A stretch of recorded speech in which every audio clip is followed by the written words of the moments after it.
Di zaman serba cepat ini, transaksi menjadi semakin mudah. Cukup dengan satu klik, kita bisa membeli apa saja. Butuh uang, tinggal ajukan pinjaman online.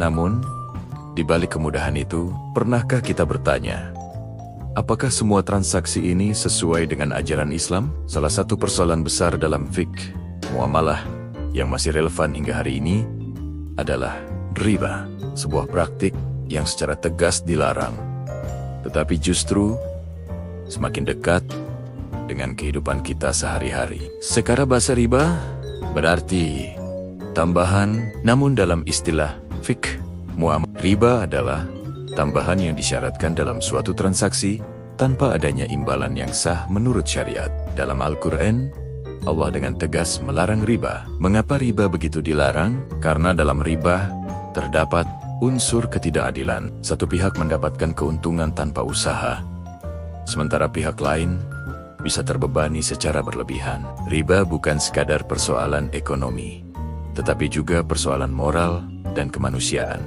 Dalam fikih muamalah, riba dibagi menjadi beberapa jenis utama.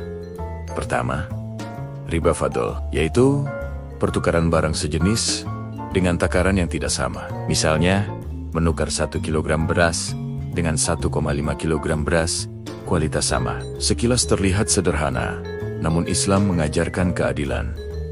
Bahkan, dalam hal kecil seperti ini. Kedua, riba nasiyah, yaitu tambahan yang muncul karena penundaan pembayaran. Contohnya, seseorang meminjam uang, lalu harus mengembalikan lebih banyak karena waktu pembayaran diperpanjang. Jenis kedua inilah yang paling banyak kita temui di zaman modern. Di era modern, bentuk riba tidak selalu terlihat jelas. Ia hadir dalam berbagai sistem keuangan yang tampak normal. Misalnya, bunga bank konvensional. Nasabah menyimpan atau meminjam uang, lalu mendapatkan atau membayar tambahan yang telah ditentukan.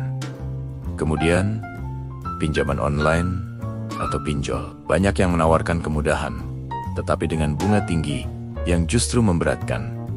Ada juga kartu kredit. Jika tidak dibayar tepat waktu, muncul bunga dan denda yang terus bertambah. Begitu pula dengan cicilan berbasis bunga yang seringkali membuat harga barang jauh lebih mahal dari harga aslinya. Dalam perspektif banyak ulama, praktik-praktik ini memiliki unsur yang serupa dengan riba nasiyah karena adanya tambahan yang disyaratkan atas penundaan pembayaran. Namun, penting untuk dipahami, pembahasan ini bukan untuk menghakimi, melainkan untuk meningkatkan kesadaran kita sebagai muslim agar lebih bijak dalam bermuamalah. Fikih muamalah dibangun di atas prinsip-prinsip yang mulia. Di antaranya adalah keadilan, tidak merugikan orang lain, dan menjaga keseimbangan dalam kehidupan ekonomi.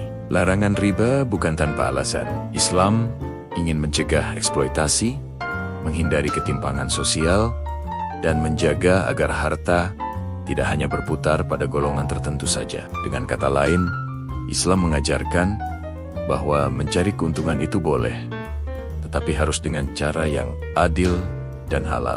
Lalu, bagaimana solusi di tengah sistem modern ini? Islam tidak hanya melarang, tetapi juga memberikan alternatif, salah satunya melalui sistem keuangan syariah yang menggunakan akad seperti jual beli murabahah, kerja sama mudharabah, dan sewa ijarah. Selain itu, kita juga bisa mulai dari diri sendiri, menghindari utang konsumtif, mengelola keuangan dengan bijak, dan meningkatkan literasi ekonomi syariah.